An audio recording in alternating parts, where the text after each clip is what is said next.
Hi കൂട്ടുകാരെ, onion എത്ര രീതിയിൽ കട്ട് ചെയ്യാം എന്ന ഒരു സിമ്പിൾ ചോദ്യമാണ്. അപ്പോൾ ഞാൻ ഇന്നത്തെ എൻ്റെ വീഡിയോ ഒനിയൻ എങ്ങനെ എത്ര രീതിയിൽ കട്ട് ചെയ്യാവുന്നതിലേക്ക് ആണ് പോകുന്നത്. ഞാൻ നൗഷാദ് ക, എൻ്റെ ചാനൽ വീണ്ടും തുടങ്ങുകയാണ്. നമുക്ക് ആ കട്ടിങ്ങിലേക്ക് പോവാം. ഈ ഒനിയൻ ആദ്യം നമ്മൾ സെൻട്രലിൽ നിന്നാണ് കട്ട് ചെയ്യുന്നത്. ഒരു സവാള നേരെ നടുക്ക് വെച്ച് കട്ട് ചെയ്തു. എന്നിട്ട് അതിൻ്റെ രണ്ട് വശവും ഇങ്ങനെ സൈഡ് കട്ട് ചെയ്ത് കളഞ്ഞിട്ട് ആണ് ഇത് പീൽ ചെയ്യുന്നത്. ഒരെണ്ണം കൂടി എടുത്ത് കളഞ്ഞ് കഴിയുമ്പോൾ ക്ലീനായി. ഒന്ന് വാഷ് ചെയ്തെടുക്കും. കൈ ഇങ്ങനെ പിടിച്ചിട്ട്, കയ്യിൽ മുട്ടാത്ത സൈഡിൽ പിടിച്ചിട്ട് ഇങ്ങനെയാണ് ഇത് കട്ട് ചെയ്യുന്നത്.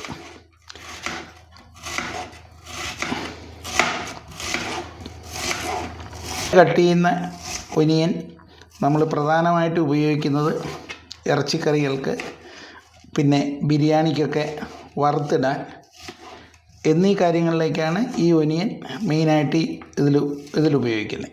സെക്കൻഡ് ടൈപ്പ് ഓഫ് കട്ടിങ് എന്ന് പറയുന്നത് ഇതുപോലെ തന്നെ സെൻട്രൽ മുറിച്ച ഒനിയനെ പീൽ ചെയ്ത് കളഞ്ഞിട്ട്, നേരത്തെ ഉള്ളത് ഇങ്ങനെ കട്ട് ചെയ്തെങ്കിൽ ഇതിൻ്റെ ഓപ്പോസിറ്റ് ഡയറക്ഷനിൽ ഇങ്ങനെയാണ് കട്ട് ചെയ്യേണ്ടത്. ഈ കട്ട് ചെയ്യുന്ന ഒനിയൻ കൂടുതലായിട്ട് ഉപയോഗിക്കുന്നത് നമുക്ക് വെജിറ്റബിൾ കറികളിലേക്ക്, ചാറ്റിലേക്ക്, പുലാവിലേക്കൊക്കെ ഉപയോഗിക്കാം. തേർഡ് ടൈപ്പ് ഡൈസ്ഡ് ഒനിയൻസ് ആണ്. ഡൈസ്ഡ് ഒനിയൻസ് 3 രീതിയിൽ വരും: സ്മോൾ, മീഡിയം ആൻഡ് ലാർജ്. സ്മോളിന് നമ്മളിതാ ഇങ്ങനെ ഒരു 4 സെൻറ്റിമീറ്റർ വെച്ചിട്ട് ഇങ്ങനെ കട്ടാക്കിയിട്ട് അതിനെ നേരെ കുറുകെ 3 കട്ട്.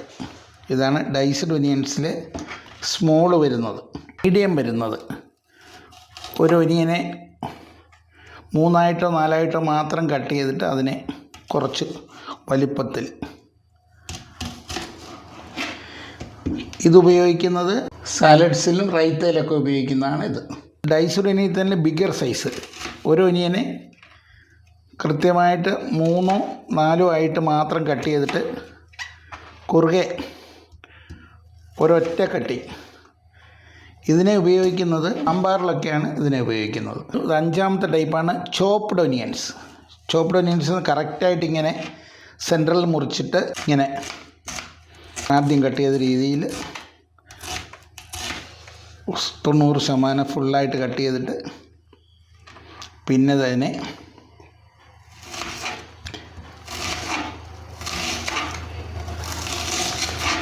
ചോപ്ഡ് ഒനിയൻസ് നമ്മൾ മെയിനായിട്ട് ഉപയോഗിക്കുന്നത് ഓംലെറ്റിലും അങ്ങനെ ചെറിയ കറികൾക്കൊക്കെ. എല്ലാം ഈ ഒനിയൻ ഇങ്ങനെയൊക്കെ കട്ട് ചെയ്താലും എല്ലാം അതാത് കറിയുടെ ആവശ്യത്തിനനുസരിച്ച് ഉപയോഗിക്കുക. പീൽഡ് ഒനിയൻസ്, നമ്മൾ ഇങ്ങനെ കട്ട് ചെയ്ത ഒനിയനെ ഇങ്ങനെ പീൽ ചെയ്തെടുക്കുക. ഇങ്ങനെ മാത്രം പീൽ ചെയ്തെടുത്തിട്ട് വേണമെങ്കിൽ 2 പീസാക്കാം. വലുതായിട്ട് പീൽ ചെയ്തെടുത്തിട്ട് സാലഡ്സിൻ്റെ ടോപ്പിംഗ് ആയിട്ടും അങ്ങനെ ഉപയോഗിക്കാം. ഇതാണ് പീൽഡ് ഒനിയൻസ്. ലാസ്റ്റ് ഈ ഒനിയനെ നമ്മൾ ഇത്രയും നേരം സെൻട്രലിൽ നിന്ന് ഇങ്ങനെ കട്ട് ചെയ്തുകൊണ്ടിരുന്നത്, അതിനെ വിട്ടിട്ട് ഇങ്ങനെ വേണം അതിനെ പീൽ ചെയ്തെടുക്കാൻ. വളരെ ശ്രദ്ധാപൂർവം ഇങ്ങനെ എടുത്തിട്ട് അത് ഇങ്ങനെ തൊലി ഇങ്ങനെ നീക്കം ചെയ്ത് 2 ഭാഗത്തു നിന്നും ഇങ്ങനെ എടുത്ത് തൊലി നീക്കം ചെയ്ത് ശേഷം അതിൻ്റെ സ്കിൻ റിമൂവ് ചെയ്യുക. റൗണ്ടായിട്ട് കട്ട് ചെയ്യുക. തിക്നെസ് നോക്കി ചെയ്യാം.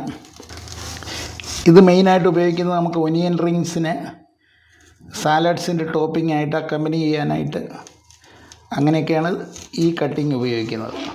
സാലഡ്സിൽ ഭംഗിയായിട്ട് വെക്കാനോ, അല്ലെങ്കിൽ ഇതിനെ നമ്മൾ സാലഡ് ടോപ്പിംഗ് ആയിട്ട് ഇങ്ങനെ ഒനിയൻ റിങ്സിന് വേണ്ടിയിട്ട് ഇങ്ങനെ അടത്തിയെടുത്തിട്ട്